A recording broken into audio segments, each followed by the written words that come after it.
I've been staying in this house for some time now. I grew up here, so I know every nook and cranny of this house. My parents moved out a while ago, leaving me here to take care of the place, I assume. They didn't say anything to me. They just packed up their stuff and left. I guess they rent it out from time to time, as I've seen many people come and go. Some are cool, some are assholes. But all in all, it hasn't been that bad. I stay in the attic. I turned it into a bedroom a while back. It's a little cramped, but how much space does a guy like me really need?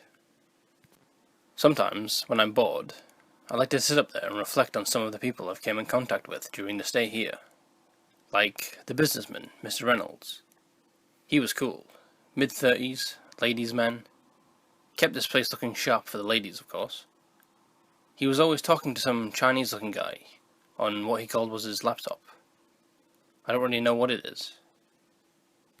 Then, one day, he just disappeared. Some people came and took his stuff shortly after that. I wonder whatever happened to him. Anyway, then there were what I like to call, for lack of a better term, the high guys. Two stoner buddies that like to sit around all day, drink beer, play video games and get stoned. Who am I to judge anyone? To each their own, I always say. But they trashed this place, and I can't have that. I tried everything I could to get them out of here, but they were so high most of the time, they thought it was all hallucination and laughed it off. I stayed in my room the day the cops came to the house and take them away. Who's laughing now? There's been many families move in and out. None of them really stayed too long. Mums and dads with a couple kids. Sometimes just mum and kids. Sometimes just dad. Aside from a few screaming matches and the sound of lovemaking on occasion, we all seem to get along pretty well. I really enjoyed playing with the kids though. They're so much fun, playing hide and seek, duck duck goose, games like that. It made me feel alive. I really miss those kids. But now there's Susan. She moved in about 6 months ago. Susan is amazing. She's single with no kids, though she does have a cat, Oscar. Oscar doesn't like me, at all. Every time I come in the room, he stands up, curls his back and hisses at me, like he's ready to attack. I don't want any trouble, so I just leave Oscar alone. Susan goes to work early mornings, and doesn't return till late at night, sometimes after dark. I don't know exactly what she does for a living, but I'm sure I will find out eventually. She spends most of her days off, just watching Hallmark movies and eating lots of ice cream. I don't understand why, but as pretty as she is, she can do whatever she likes. Susan is about 5'4", late 20s, maybe early 30s, with beautiful long brown hair, these amazing green eyes, and a voice like an angel. It doesn't hurt that she's chunky in all the right places either. Susan may be the most beautiful woman I have seen in a long time, but her housekeeping skills leave a lot to be desired. It's not that she's a slob or anything, it's just that she doesn't clean up after herself very well. So, on occasion, while she's at work, just to help out, I will pick up the cups and dishes from around the house and put them in the sink. Pick up her clothes. I don't mind what perfume she uses, but damn, it does smell good.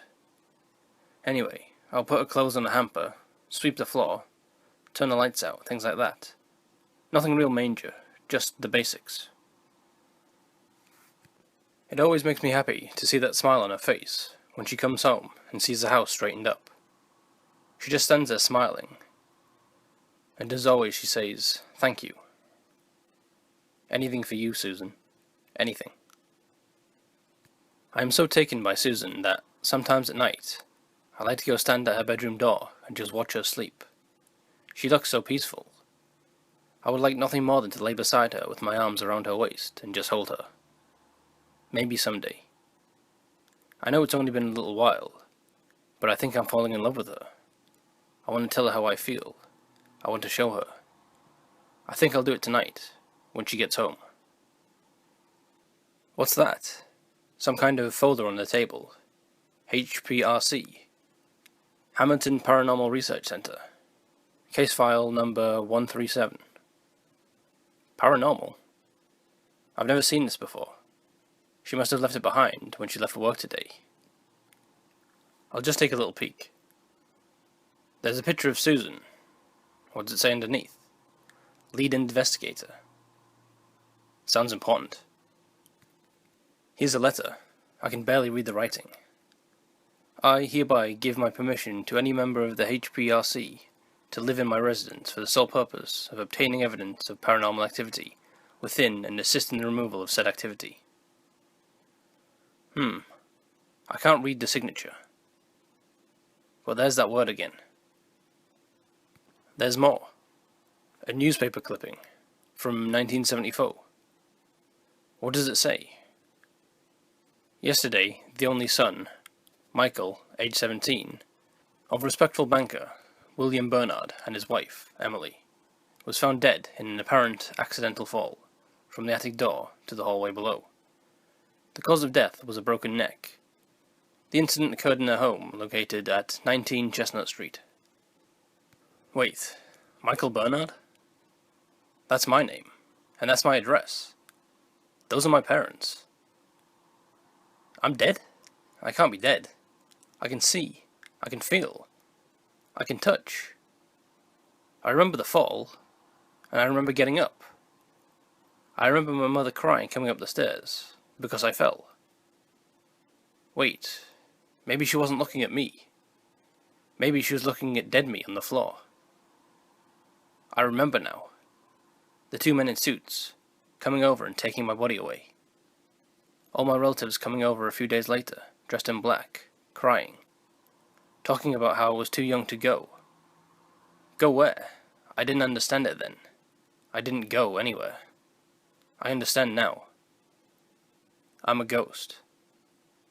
That explains everything. Why Mr. Reynolds never answered me when I talked to him. He couldn't see me. He couldn't hear me. Why the stoners thought it was just a hallucination. Because in their altered state of mind, they could see me. They just thought they were imagining it. Why the parents of the children would always ask their kids, "Who are you talking to?" Then scream at me to leave their kids alone. They couldn't see me either. Why her cat hates me. Why my parents just up and left one day. I thought they left me the house, come to think of it. I haven't seen them in years. And why Susan was always smiling when I cleaned up. It wasn't because I did it. She was looking for evidence of my existence. She wanted to get rid of me. I don't want to leave. I like it here. This is my house. I'm not leaving without a fight. She wants evidence. I'll give her evidence. I really loved her. I helped her. I even tolerated that damn cat. Well, screw all that. I've been nice so far. But after this, no more Mr. Nice Guy. She should be home soon. I'll wait right here. So when she comes to the door, game on.